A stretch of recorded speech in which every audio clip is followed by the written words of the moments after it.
All right, we will call this meeting to order on December 2nd at 6:01 PM. Ashley, if you'll do a roll call for us, please. Chair Casey Santos, Here. Julia Fishback, Here. Ellen Ernest, Here. Ryan Ramirez, Here.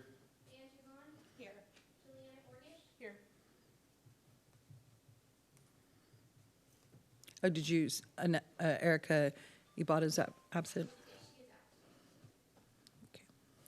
All right, we'll go through approval of the minutes from October 28th, 2024. I move to approve the minutes as is. Seconded. All in favor? Anyone opposed? All right, this will be the citizen comment period with the Parks and Recreation Board. The Parks and Recreation Board welcomes comments from citizens early in the agenda of the Parks and Recreation Board meetings.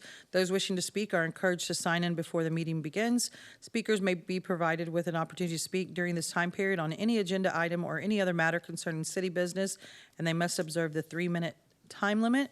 And tonight we have Board Member Ellen Ermis would like to speak. I just passed out some of our monthly newsletters. We're thankful for Parks and Rec for their generous sharing of the facility through December. In the past, we kind of struggled to both have our programming working simultaneously. Also, the city and the county have both started efforts on aging. The city created or is creating a board on aging, and the county is having their first meeting tonight on a committee called Aging with Grace for All, sort of family initiatives and reaching out to the sandwich generation and all. I wanted to know when the survey is closing because we have our the QR code posted. December 6th. Okay, so soon. Also,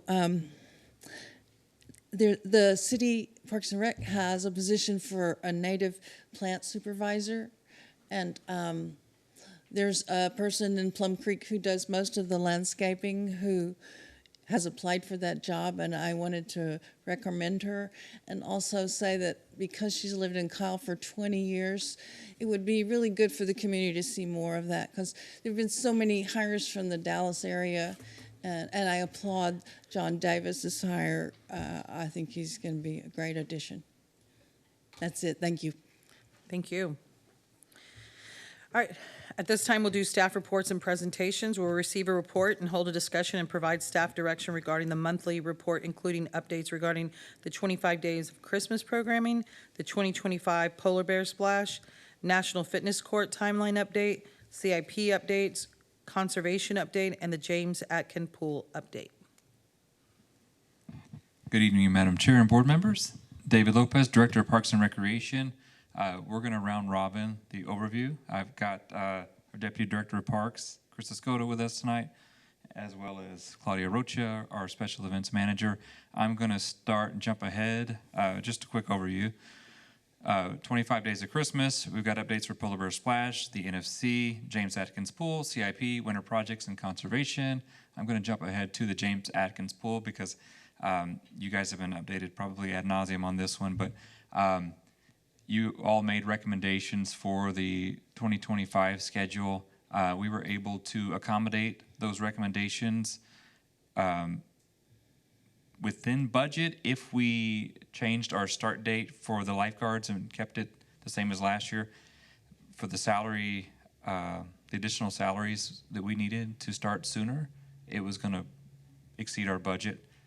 We were able to accommodate the extended evening hours during the weeknights within budget, or I would say it exceeded budget, but not so much that we couldn't cover it within existing operating expenses. And so that adjusted schedule change that you see on the right is what we will be taking to City Council. I just wanted to let you all know that. Okay, at this time, I'll invite Claudia Rocha up to talk about 25 Days of Christmas. Good evening. So we've got our 25 days. We start with Thursday this week, and we start with Bo Luna on the 5th, and then Chapa and Lehman Orchestra, and then on the 19th we have Mariachi Clásico for our date nights. And then on Fridays, we're going to have our fun, family fun night Fridays. We're going to do Candyland around the big tree, the big oak tree. We're going to turn that into a life-size Candyland. And then on Saturdays, we have Wallace Jazz Band on the 14th, and then we have Hayes and possibly Layman Mariachis on the 25th. And then this year, we're going to do something a little bit, that's our shopping Saturdays. That's the only days that we'll have vendors out there. And then we're going to do something a little bit different and new. On our social media Sunday, our very last one, we're going to have youth entrepreneurs with Art Tejerina and an acoustical show, finishing off our programming for our 25 days. But the lights will still be on until the 31st. Our social media, the picture you see on the screen, that's one of the new things we're doing for social media. We have hashtags for different of the displays so that people can do the hashtags on Sundays. So those will only be out on Sundays at the park. And then, pinch hitting for my partner, our Polar Bear Splash will be on January 1st of 2025 to bring in the new year. Registration is currently open. We're taking registration. The gates will open at 10 after the run that is co-sponsored by For the Love of Go.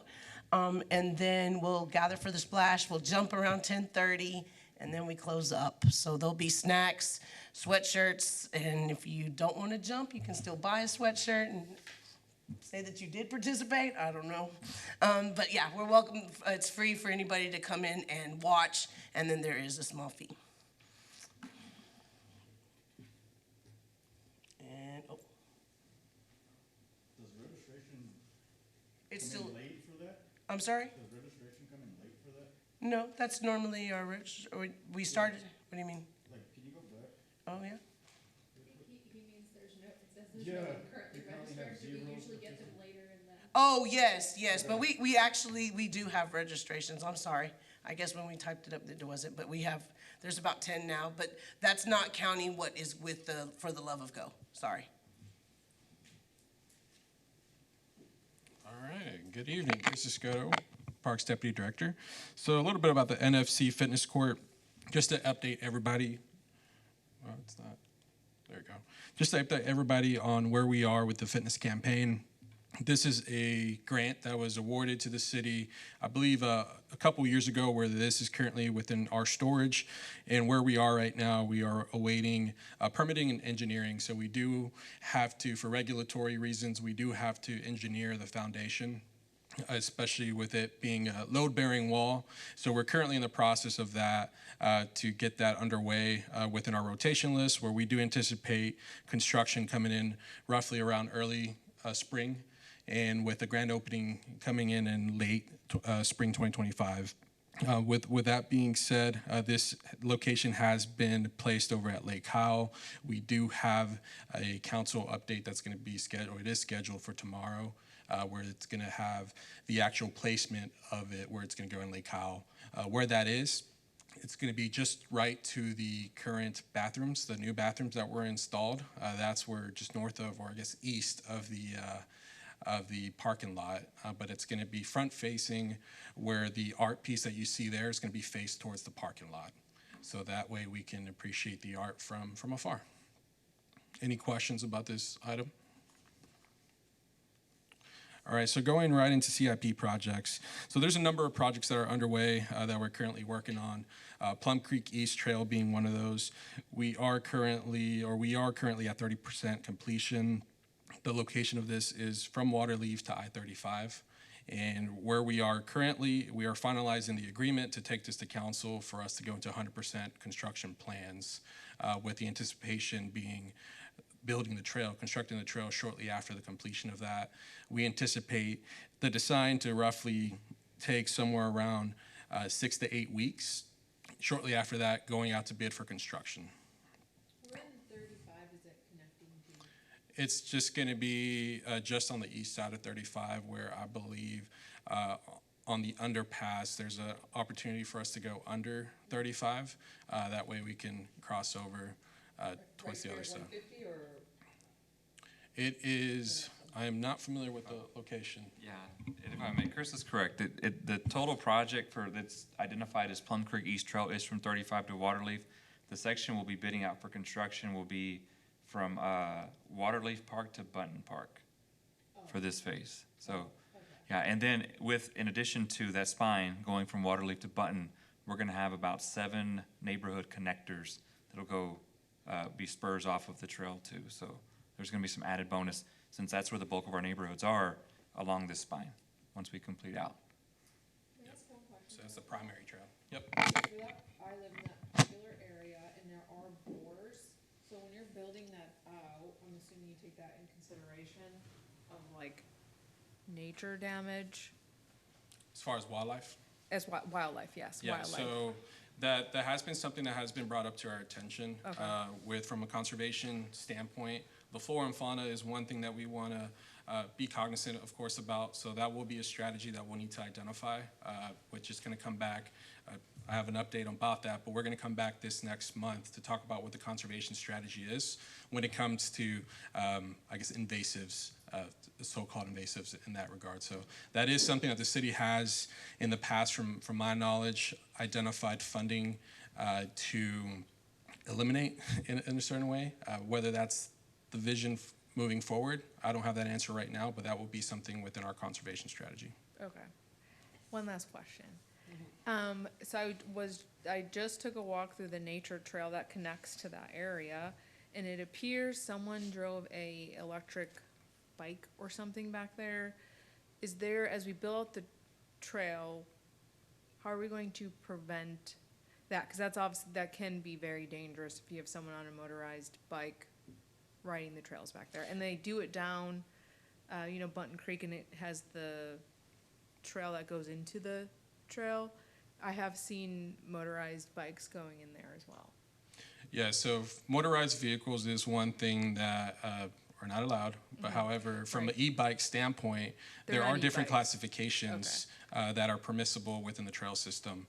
I believe there's 3 different categories, with 1 and 2 are permissible, and really what that is the max speed that they're able to get within the bikes, which I believe it's either 20 or 25 miles per hour. So as long as it's a class 1 or class 2, I believe it's a respective classification, then they are permissible. But that's going to be an education standpoint for us to be able to communicate that's only allowed for those 2 specifications, and which are more common. However, for the soft surface trails, as you start building up those speed, that is more wear and tear on the trail system, right? So that will be something that we'll need to identify on our end, as far as whether it's specific pathways that they're going to be applicable to, and maybe not soft surface trails. But that's all within this master plan that we're currently working on, that we're going to be able to figure out all these different categories. And not only that, all the different permissible uses when it comes to multimodal transportation. Okay, thanks. Yeah, and another important thing, another important thing to think about when you talk about there's the transportation code aspect that Chris was referring to, but also keeping it within those speeds and providing access is something else to think about, because some of these are class 1 is a pedal assist, and class 2 is a no pedal. And so sometimes there's the no pedal, no play rule, but also there's folks who would otherwise not be able to use bikes on the trail system without some assistance. So there's a couple schools of thought and thinking about this, but yeah, as we build out and we go through the master plan process, we're going to have to really start thinking about the desired standards for our trail system and the appropriate applications by unit. Are we going to allow golf carts on some of the paths? That's on the main spine, so those are going to be on the concrete corridors, which Okay. are 10 to 12 foot wide. Okay, and so maybe that's where the motorized bikes would be permissible? Ideally, that's what's the most practice, Okay. but again, those will have to be things that we'll have to identify case by case. All right, and we're going to create signage? Yes, so Okay. signs are one of those components that we want to identify within our park system. Not necessarily just signs about rule signs, but also safety for safety reasons when it comes to the trail network.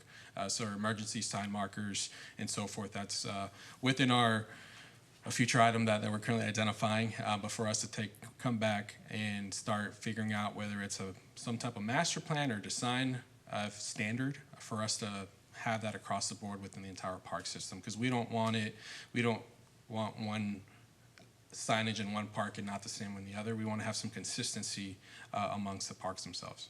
Great. And so moving into steeplechase and waterleaf parking lots, we are currently in negotiation with a consultant that we have from the rotation list, the engineering rotation list, for us to be bringing this forward to council, which has been identified for January. What we incorporate within these respective plans is going to be obviously the parking lot. We're going to improve the parking lot, make it ADA accessible, have proper connections from the existing side paths, create new side paths that make sense, improve the landscaping, and overall just the aesthetics of the parking, not to mention safety when it comes to lighting. So that's what's going to be incorporated within the parking lot renovation. Lake Kensington Nature Park, staff has met for this and has recommended 4 agencies to move forward to the task force that's comprised of city council members. That task force, we actually just had a meeting this afternoon. That item is going to be coming forward for December 12th for recommendation of an agency. So that should be here on the forefront this next year for us to begin that design for Lake Kensington Park. May I ask a question about the nature park? How is that different than just our regular parks? Yeah, great question. So there's various aspects, right? And then that's going to be heavily provided by the community input once we get started on that stage. But traditionally, a nature park does feature some type of environmental learning center where you have, whether it's interpretive gardens or interpretive trails, where you're speaking of the flora and fauna of the local ecosystem. So there's various aspects, there's different ways that you can incorporate. You are going to have trails, you are going to have sort of those destination centers, learning centers where you can take ISD, the ISD can go and take field trips out to the school or from the schools to the site, and really the local residents to enjoy the local nature. So whether you go there to visit it for recreational purposes, for Zen, there's different ways for you to get involved in nature. So that's one of the aspects that we're looking at, but again, that's going to be heavily driven by the community input from our residents. There's a lake with fishing? There is a lake, so that could be activated, whether that is fishing, kayak, you name it. That's something that will be looked at, but again, that's going to be coming back in front of you all for us to be able to consider what those opportunities may be for that respective space. Okay, thank you. Yep.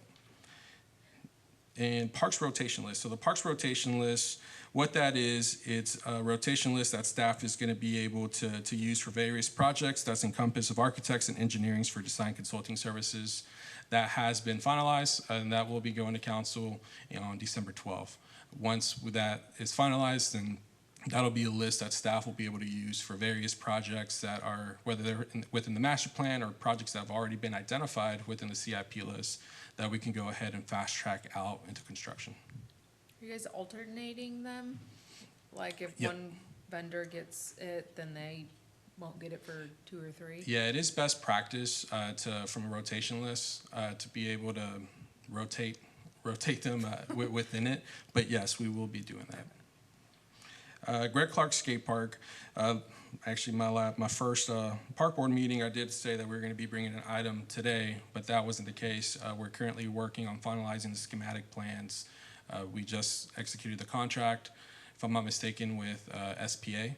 So that SPA contract, we are fine-tuning the schematic plans, and just to give you a reminder of what that is, we are going to be looking at adding a pump track and creating 2 options. So those 2 options are going to give you insight of what could be featured on there, and depending on Park Board and Council's direction, then we can go back to the drawing board when it comes to those design plans for us to be able to update them and then go into construction. So that will be coming for sure this next meeting in January for us to be able to present those 2 options to you all.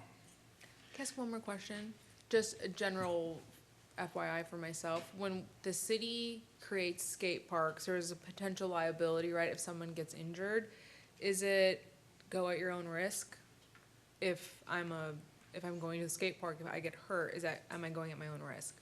Yeah, so there is proper signs, of course, where it is. I mean, similar to a playground, where there's proper signs, and this it is kind of at your own risk. I'm not familiar with the city of Kyle, but most cities are self-insured, where they have policies in place from that standpoint. However, it is a kind of skate, play at your own risk. Okay. Like the one in Buda said, has a sign out front that says Yeah. like, basically that the city can't be liable for. Okay. Yeah, on top of that, I mean, there's schedules, right? There's schedules to the park of when it's open, and just regulations when it comes of what's allowed within the skate park, such as, hey, no smoking, or you name it, whatever's on the sign. Do you expect schematics to be like available to look at in January when we come back? Yes, yep. And that's why we weren't able to bring it today, is because we didn't have the schematics ready. So the schematics will incorporate those two options, where it's just almost gonna be a high-level overview, and what's gonna be encompassed with that, it's also gonna be cost. So out of those two options, this is what it'll cost for us to go that route, for us to be able to identify the best path moving forward. Is there gonna be public input on the options again? Because I know we did that the first round and we had public input on like design one or two or whatever. We're Yes. taking the original public input from the first round to make sure we incorporate that this They time said around. they wanted- Also, we're probably going to be reaching out to you all to see if we can move up our meeting date so that we can get this concept presented to you all before we go to council for the second meeting in January. Okay. There's gonna be cameras and lights, taking it where the skate park is too, right? There will be lighting incorporated. As far as security cameras, that hasn't necessarily been identified. I know there has been projects within the city, within the respective parks that do have cameras already installed, but that could be something we could look into. Because just a side note, one of the cameras is like hanging down at the basketball court. Okay, well, at Greg Clark. Yeah, I completely forgot to tell you. Okay, well, I appreciate that. That's on me. Well, no, I counter that. That should be on us to be able to make those inspections, so thank you for that. Master plan. So the survey does close on December 6th, which is this Friday. Good news, we are at right under 1,100 surveys. So last time we were up here, we were at like 300. So we did get quite a bit of a boost whenever we got it out to the ISD. So that drew from the 18th to today, essentially. We're able to draw almost 600 surveys, which is awesome. And that doesn't account for all the touch points that we've been doing just by the sign that you see out here, right outside City Hall, or at the Public Safety Center, or even all the events that we've been at. The surveys have been awesome. I know it was a goal of ours to hit roughly the 2,500, 3,000, and we're halfway there. I did report last time that it's very uncommon to have that many surveys, but it's great to see that the community has provided that input to us. Last two items, Republic Drive. That item will be going to council in January. We did finalize the closing and we received the keys 2 weeks ago. So what's gonna move forward with that project is we are gonna go with a consultant to give us a schematic right into construction. So that's gonna be an item that will be going to council in January. And last but not least, TxDOT Green Ribbon Program. So if you've noticed, there's two gateways into the city, one on Yarrington and the other one on Windy Hill. Those two signs do have quite a bit of landscaping improvements that were just done within the last month. So that's the Green Ribbon Program. That's a TxDOT funded program that has a grant opportunity. With that program does come maintenance. It's really uncommon to have TxDOT take on the maintenance of that. Typically that's on the cities to take on, but TxDOT will be maintaining that for 2 years once they're complete. So right now they're at 98% completion and they're close to wrapping up. Did the city put in for that to be part of the program? That I'm not sure of, but typically there is a very competitive grant process or process for you to go through that. I'm not quite sure what occurred here in the city of Cal, but typically there is a grant application process for that. So going into our winter projects, so within the Parks Tech Division, so wintertime is perfect time to prepare and improve our parks. look at quality control, such as if there's cameras, falling off the off the basketball court. But not only that, just our surfacing when it comes to our playgrounds, when it comes to our walkways, when it comes to just repairing existing assets. So there's a number of efforts currently happening amongst all divisions, as you see on the screen, where staff is identified all these projects, and we'll be incorporating these this fall or this winter. Where they'll be completed, and we'll be coming back to report those improvements once they're complete. Conservation update, I did talk about this briefly. That framework itself that we're currently working on, I'm glad Mr. Ernest talked about John Davis. We're lucky to have John Davis on our team. John Davis has a general outline of what we're trying to create within this framework, which we'll be presenting this update at next park board meeting as well as council, where we're going to introduce this is just a quick outline, but we're going to introduce these various concepts where we're trying to talk about creating landscapes that pay us and not cost us, and ultimately talk about native plantings, talk about just the ecosystem in general here in Cal. So these are all the various aspects that we'll be touching on within the general framework, which will be going heavily in detail within our next update. That's going to be a specific item on conservation. And just to give you an idea of what that looks like, I believe this was 2 weeks ago, we planted 250 Turk's caps, which is not quite, I guess, common within Cal, but it is native to Cal. So it's something that we're trying to reintroduce these vegetation into the current landscape of our city. So with that, we'll just stand here for questions. Does the city have some kind of, like, I know that you can email suggestions or whatever, like how people can report like something that's out at the park or something that they see. Is there like a Google form or some kind of link that's easy accessible that people can click on and be like, hey, I was playing basketball and there's a camera hanging? Yeah. So at work, we have a QR code that we scan if something's wrong, like in our warehouse. We'll take a picture of it and it gets sent to EHS and stuff like that. Like, is there something the city has for that to identify something? Yeah, so our system just adopted the 311 call center, which is 2 weeks. And I'll let David talk on that a little bit. Well, it's not, can you guys, it's not technically 311 yet, but if you call our parks main number or send an email to the, do you all have that? We'll make sure that we have it. I just didn't know. I mean, that's, you know what I mean? Like it's getting better. We're working on. for sure. And maybe it's something we can incorporate in signage, like Absolutely. at a main entrance or something that just says See something, say something. something. Absolutely. Yeah, and that's another thing that we're also doing that maybe we can provide an update on next time is our park rule sign is getting a facelift. Instead of a lot of sign clutter, we've consolidated our top 10 rules that are violated and added icons with the ordinance cited in Spanish and English that includes the park number, the park hours, parks emails, how to contact us, and it'll be at our main point of entry. And this is like a large 3 foot by 4 foot sign. So that's something we're really excited about. And it's on remember the sides of the old arcade machines? They were like really thick and a custom high pressure laminate. Nobody remembers that but me. No. But yeah, I mean it's the same type of material. So they're really heavy duty. They stand up to the elements. They stand up. I mean you can abate graffiti from them, and we're going to have them at every park Good. here probably in the next couple of months.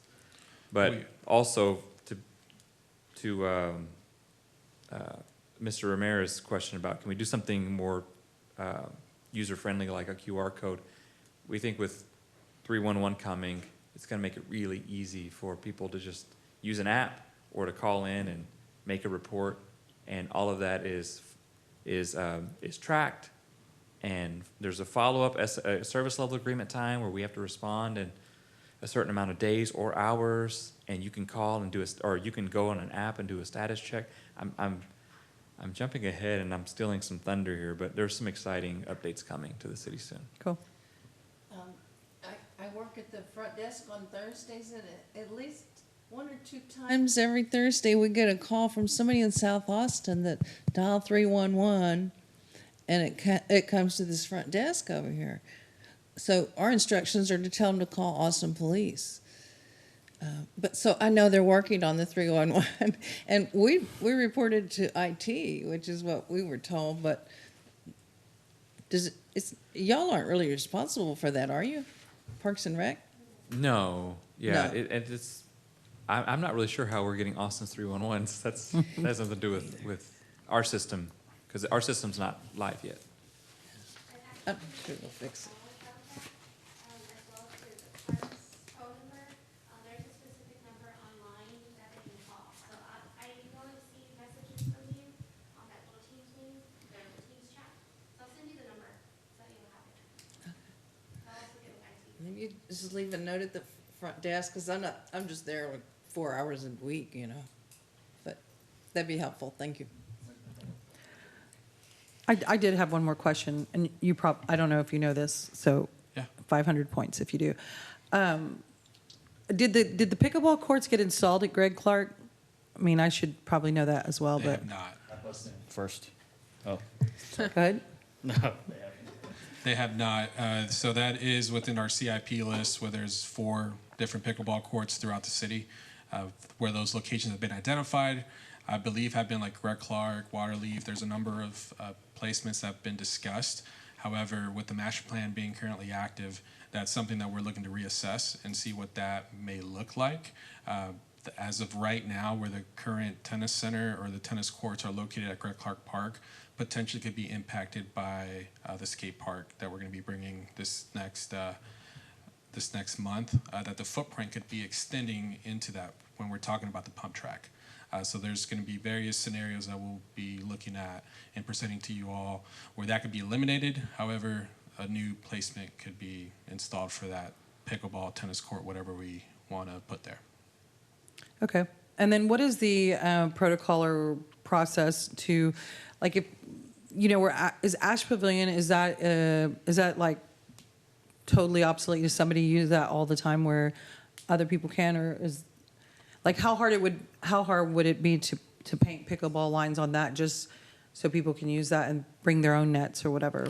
Yeah, so that's a sport court surface where it's, I guess you could have sport court that have lines painted for that, but at that point you are just going to Right, be a ton of putting lines. so many overlaps on the uses itself. So traditionally, a sport court is like a basketball, soccer, hockey, so forth. You don't necessarily see tennis, pickleball within that surface. Not to say that it can't happen, but it's not common. Yep. I have a question. I think last meeting we talked about the Pie in the Sky Festival. Was that moving forward to, are we continuing to do it? Or did that have to go to city council to decide if we're not gonna do it I anymore? heard that city council is gonna let the pie, capital thing expire. I think it's got another 5 years. It would expire in 2029. My question is, what is our identity? At least a pie signified, people come together in a small town and they eat pie. And who doesn't love pie? And we're doing this master planning. What's our vision? Well, for PAR, I can't speak to the city identity, which is what Pie Capital used to be, city, not just Park and Rec, but there is mission and vision that will come out of the master plan process, and that could potentially turn into future branding opportunities. So, and back to the Pie in the Sky question, that we're no longer doing that event, and the funding that was allocated for that event was reallocated into some others, including like Kyle Thayer. And that's tied to that whole improvements. thing. Well, and the Let's don't reason do I the asked pie that thing was anymore. the Grinch commercials came out, which were super cool. I think that's very catchy. But I was clicking on a link within there, and it had a link to the Pie in the Sky Festival. Okay. So that's why I'm asking, because I was like, oh, I thought we weren't going to do this, and I know how that works. We have a bunch of different links, places, so it's still out there somewhere that regarding So the Pie we in can the Sky. notify the communications department of that. I don't know how I got there, so I can't tell you where I was, but I saw it on a Kyle website somewhere. Thank you. In the Grinch commercials, are funny. Yeah, they're pretty- they're super cool. Yeah, they are great. Good. I wish we could have taken credit for those, but that was communications and PD. Can we have updates, like, every year for the sports that come out, like the pictures? Because the basketball picture that they have on there, my little brother played in the league, and he's now 21. He played when he was 11. You mean just the advertising on the Just website? Yeah. advertising, because, Need updated photos. yeah, maybe like the year before those kids playing. Okay. Like I said, I saw my brother in the picture, I was like, oh, wow, still ugly, but, yeah.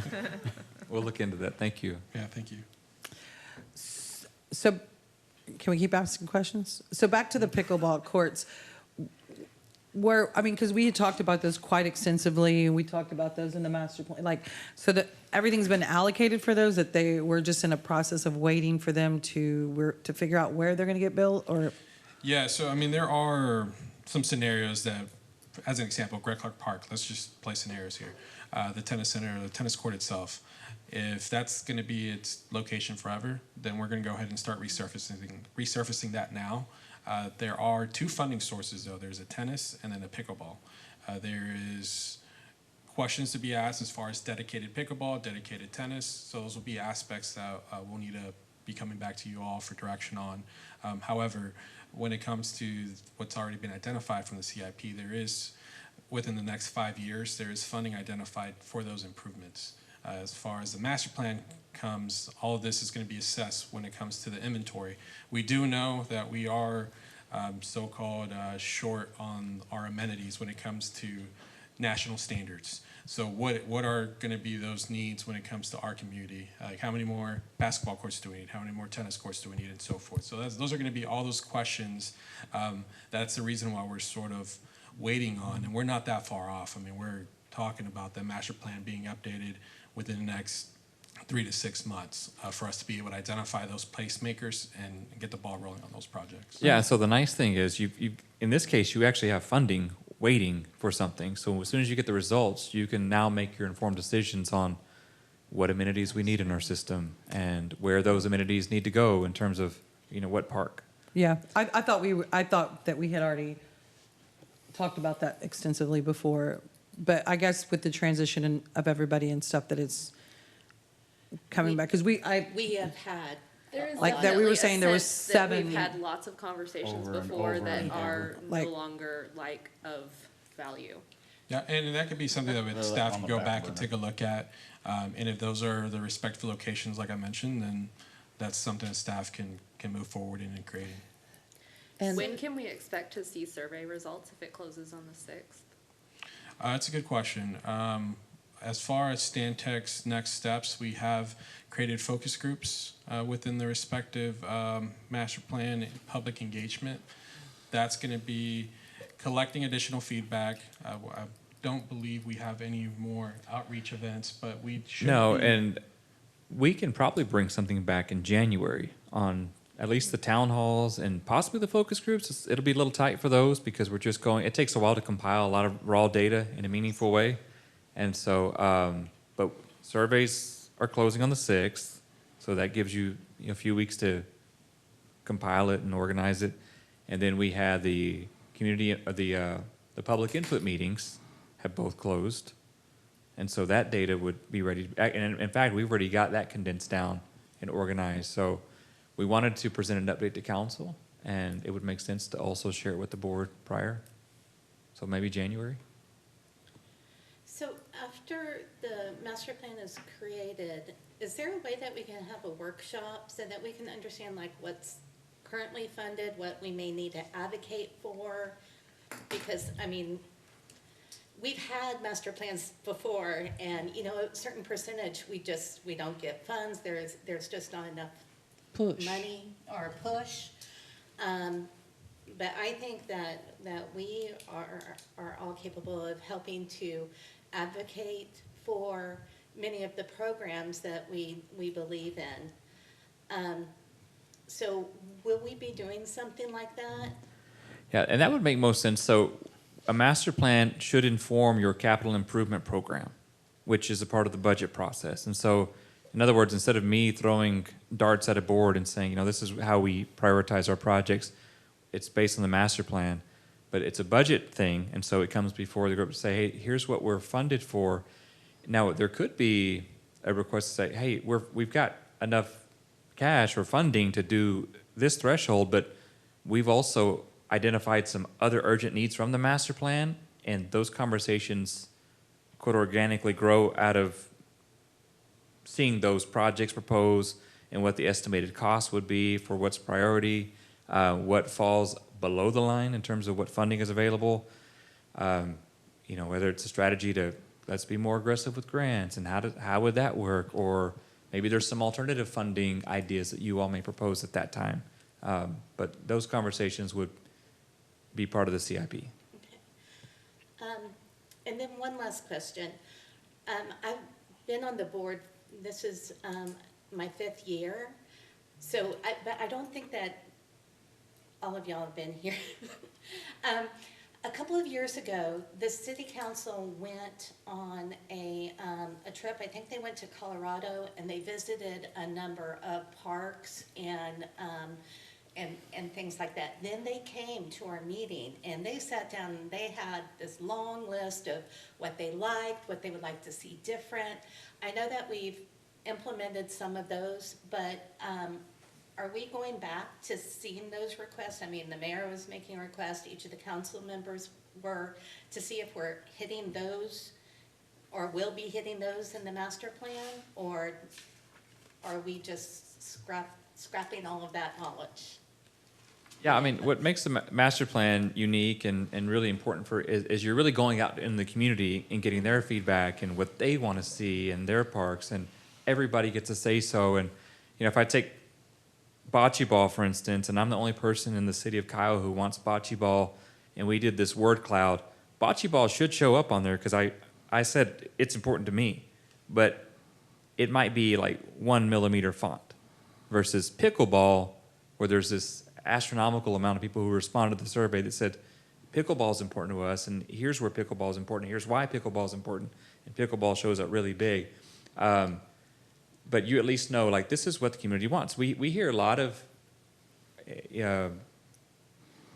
I guess, concerns or requests for a lot of different things from different avenues, but it's not in a way or a format where we can capture it and do something meaningful. Like, we can't chase down every social media response on various pages that might be private or exclusive. And so this is the opportunity for everybody to come out and say, this is Kyle today, and this is what we want. The master plan was from 2016, and these are typically updated every 10 years. So we come into adoption now into 2025, and so this is perfect timing where there was no gap in what we were trying to do. And it's really difficult when, unless there's council action on an item, it's really difficult to go back into meetings and chase suggestions, even because sometimes they come in report and discussion format, and they're not in your consider for possible action. And so there's nothing that's approved on the record and voted on to be funded. And so I know it's frustrating sometimes because you're like, hey, we gave feedback on this thing and we chased this thing down, but it's why it's important for us in our process now, like, let's get it in a formally adopted master plan where we can make decisions from it. If we need to take action on something, we put that on the agenda for consider possible action for park board to make recommendations, and also let's get things on the record for council to make recommendations. Let's make sure there's funding tied to it and a strategy. Let's make sure we get things in design and pre-design phase and do surveys as needed so that we can actually make, you got the information and the data, but you also got the path forward to actually take this from start to finish. Hope I answered your question. Yeah, I get what you're saying. I feel like now we have to, the master plan has been approved, right? And so now we have to wait a little bit longer to prioritize and then go, hey, okay, we're going to do this project and go down the list. Not necessarily. So there are quick wins though that we can identify for sure. So that's not to say that we're waiting on the master plan and then that's when all these items are going to get taken place. Something that staff is currently, with my tenure just being here a month, it's one of those that we're looking into what's been approved, what's been talked about to your point, what's been already talked about as far as what the vision is, that's within the current CIP funding. So from that, if there are respective places for tennis court as an example, or pickleball courts that have already been identified, and if that's going to be the footprint of where it's going to live, then let's go ahead and get those out the doors, such as the parking lot that I talked about with Steeplechase and Wildleaf. That's something that we don't necessarily have to wait on the master plan for. We know that it's a need right now, so we're going to go ahead and start getting that out the door. So that's the strategy currently that we're looking at, figuring out what projects are there that are quick wins or low-hanging fruit for us that we don't necessarily have to have the master plan vision outlined for us. However, there are a lot of pieces that are connected within the master plan that it doesn't make sense to start piecemealing all these individual pieces until we have this holistic view. Part of the master plan is to put forward, I believe, 6 or 7 individual site plans for each park, where it's going to be able to distinguish and give you visuals of what those spaces could look like. So that's another reason, or not reason, but that's another lens to look at it, that how are we putting these puzzle pieces together? Sure. So it's one of those that we do have to balance the now, but also plan for the future. And the skate park, so that has not been planned out in the park yet? I mean, like, as far as the schematics of it, or saying like, this is where it's gonna be, this is, because I thought we had talked about that. Yeah, the skate park does have a current footprint. However, based on a October council meeting, there was direction from city council to go back and identify components of how to make it a little bit more grand, or even that, identify the pump track version of it, to where we're talking now about like an all-wheels park, an all-wheels approach. So if you are looking at bowls or deeper entryways for the skaters, then that was the direction that was given by council. So that's where we currently are. We're creating 2 schematics, like I mentioned, of, hey, this is what it could look like if we were to go grand with it based on the current footprint.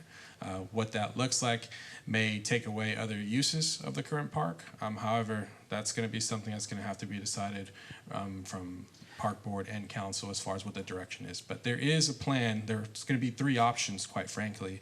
Either just stick to the plan that we have right now, which is just a skate park based on what was already started construction, I believe not that long ago, or take it into this more condensed, more broader all-wheel skate park, which is including the pump track. When you say all wheels, are you including like, when I hear pump track, I think BMX, and you're saying all wheels. So you're meaning that This isn't they're even the pump asking track. for it to be bigger because it's gonna not just be for skateboards?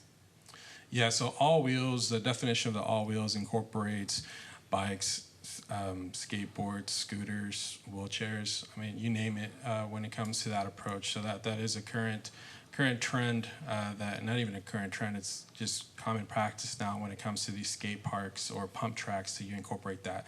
I guess there are some pump tracks that are BMX related, but the pump track that are currently being featured do have various obstacles and various paths for different abilities, where you're integrating it within a skate. So one segment's going to have your plaza style or your bowls from a skater standpoint, and then the second component is going to be this linear, more kind of traversing, and we're going to provide visuals of that for the January meeting. Yeah, I was going to say, we're probably doing a disservice just like even trying to describe some of these things. We're going to bring a presentation to you guys next week to tell you more and show you some visuals on what that Next means. month. But back to your question, Madam Chair, about, you're asking about particular projects. Some are already funded, already put into motion. Like you've got a set amount of funding set aside. One, you've got bond money as well for Greg Clark Park. And so that's the low-hanging fruit that Mr. Scotto was referring to, that they're already slated for, they've already been voted on, they've got action, they've got funding, they've got public input already tied to them. You've also got projects like parking lots that, the parking lots there, it's just gravel now. We know we're not gonna move the parking lot, we need to pave it. We gotta landscape it, we gotta add lighting, we've gotta add some charging stations and lines, et cetera. But there are other projects like, go back to pickleball, you've got some kind of funding set aside for them, but we don't know the best location for the individual courts. And I could take my best stab at where we need pickleball at and what funding, but the flip side of that is, we haven't really asked the community where the need is. Is it in this part of town where it's maybe you don't have a lot of those amenities, or maybe there's not a balance, and I just don't have the data to make an informed decision on where those should go. Sure. I mean, yeah, I hear what you're saying, and I thought we had already talked about how many were going at each park, and so maybe I'm just being corrected or whatever. And then back to the skate park, I felt like, and it's maybe my bad for not doing more investigating or attending a city council meeting, because I was under the impression that because now we're talking about two different things. The pump track was different than the skate park. And so now we're talking about a pump track with the skate park. But I was under the impression that ground had already been broken, like graded is what we had talked about at one point, and that it was going. So now you're telling me the council has come back and said, we're gonna go backwards and go back to 3 different options again after we've done all the other stuff. Yeah, I mean, you are correct. There was subgrade compaction that had already began, and that was paused on behalf of leadership for various reasons. I think contract wasn't the correct one, and there was a few other things in there as well. But based on that, there was direction that was given to staff, yes, to quite frankly go back to the drawing board potentially, or how do we make it more grand? And if it's something that doesn't necessarily, I guess, sound good, then just go back to the existing one. So it's how do we get a better product out of what we currently have, is what's being looked at. Yeah, you all had some great suggestions when we first presented the skate park to you all. Like, you wanted to see shade in, you wanted to see some more benches in. No, I'm sorry to interrupt you. It wasn't like our whatever. I thought we had already gone to the community, and the community came in. We did a whole. They had people come in and actually. So it wasn't just like, oh, hey, we want shade or something like that. It was like a whole grand thing.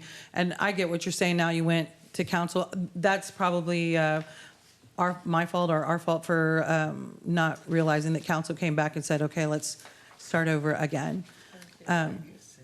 Yeah, So- and I wouldn't say it's starting over. It's taking all the input we've gathered, and now we're taking council's input to say, hey, we'd like to see even more features added to it, including shade, including benches, and let's really see what we can do with this. And if we need to find additional funding to make it what it should be, because we get one stab at this, like, let's see what the best are doing. Let's just ensure we're really getting what Kyle needs.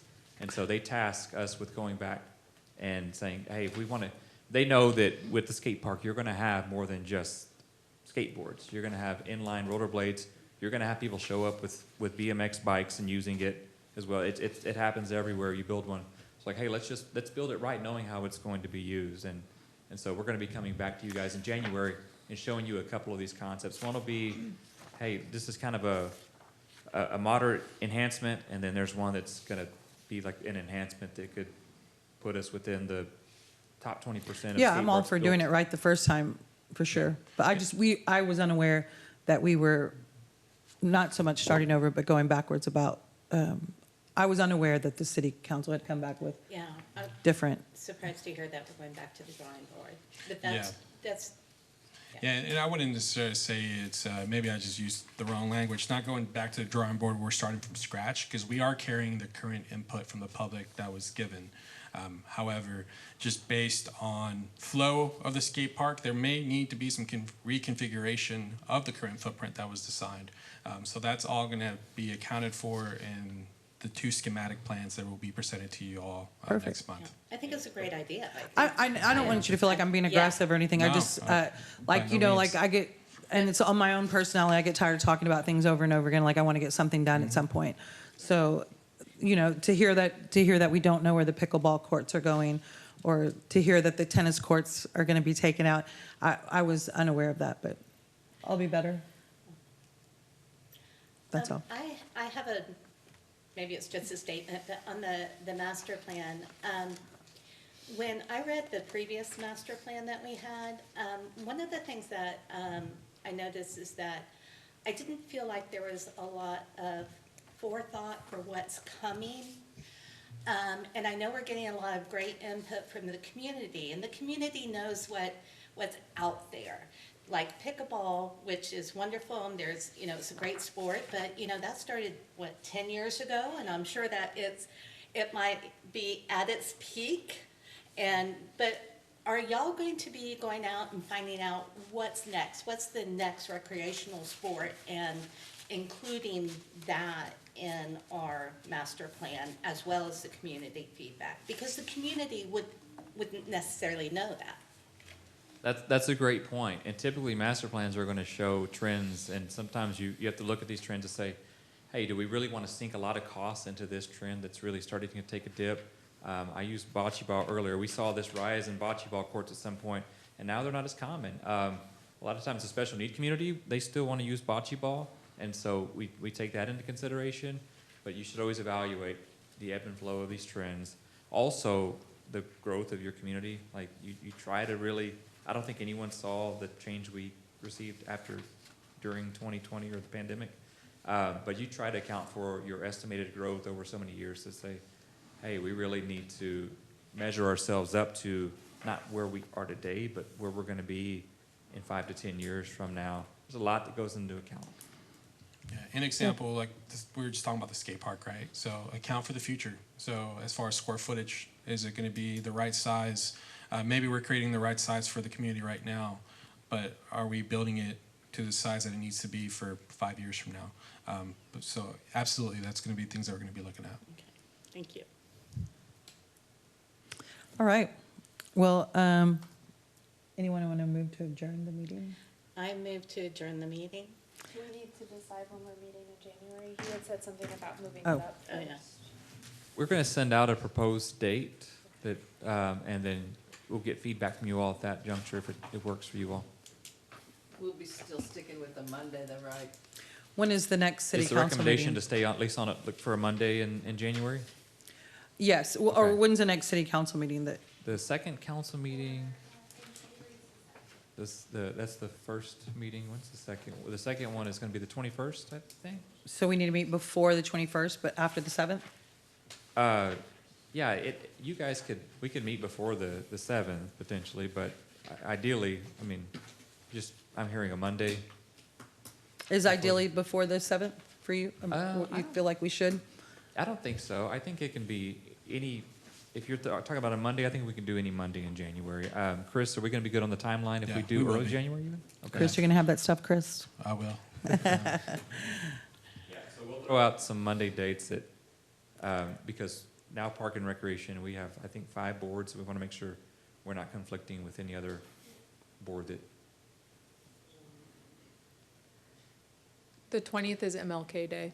Yeah. So the 13th is probably the only, Okay, so we'll send out something for the 13th. there you go. Okay, but we'll get feedback from you all. All right. All in favor to adjourn? Aye. Aye. Anyone opposed? Thank you.